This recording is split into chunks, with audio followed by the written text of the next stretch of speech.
দেশের উত্তাল অবস্থায় ব্যাঘাত ঘটেছিল অনুশীলনে, তাই পাকিস্তান ক্রিকেট বোর্ডের আমন্ত্রণে নির্ধারিত সময়ের আগেই বিমানে ওঠে বাংলাদেশ দল।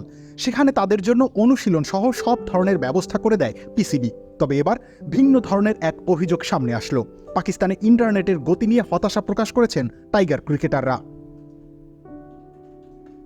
বাবর আজমদের বিপক্ষে 2 ম্যাচের টেস্ট সিরিজ দিয়ে বিশ্বকাপ পরবর্তী মিশন শুরু হতে যাচ্ছে বাংলাদেশের। তাই তো নতুন শুরুর প্রত্যাশায় থাকা সমর্থকেরা আগ্রহ নিয়ে অপেক্ষা করছে এই সিরিজের।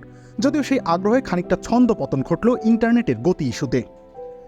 দেশটির স্থানীয় গণমাধ্যমের মাধ্যমে জানা গিয়েছে, বাংলাদেশ দল যে হোটেলে অবস্থান করছে সেখানকার নেটওয়ার্ক ব্যবস্থা আধুনিক মানের নয়। ফলে একই সাথে বিরক্ত এবং হতাশ নাজমুল হোসেন শান্ত, সাকিব আল হাসানরা। পরিবারের সঙ্গে ভালোভাবে যোগাযোগ করতে পারছেন না বলেও অভিযোগ করেছেন তারা। যদিও পিসিবি আপাতত এই ব্যাপারে আনুষ্ঠানিক কোনো বার্তা পায়নি। খামেরা তো দাগ হয় কিভাবে? এই যে ভাবি, দাগও যাবে রাগও যাবে, নিন চাকা সুপার হোয়াইট। সংস্থাটির এক কর্মকর্তা জানিয়েছেন, বাংলাদেশের টিম ম্যানেজমেন্ট এখন পর্যন্ত ইন্টারনেট ইস্যুতে কোনো অভিযোগ করেনি। এমন কোনো তথ্য আনুষ্ঠানিকভাবে পেলে অবশ্যই যথাসম্ভব সমাধানের চেষ্টা করা হবে।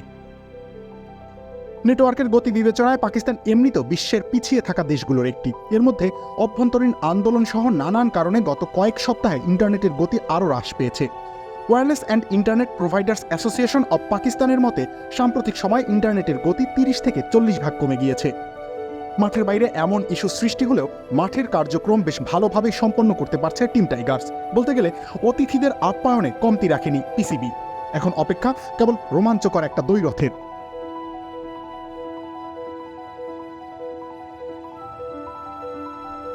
রবিউল ইসলাম রানী, খেলা 71।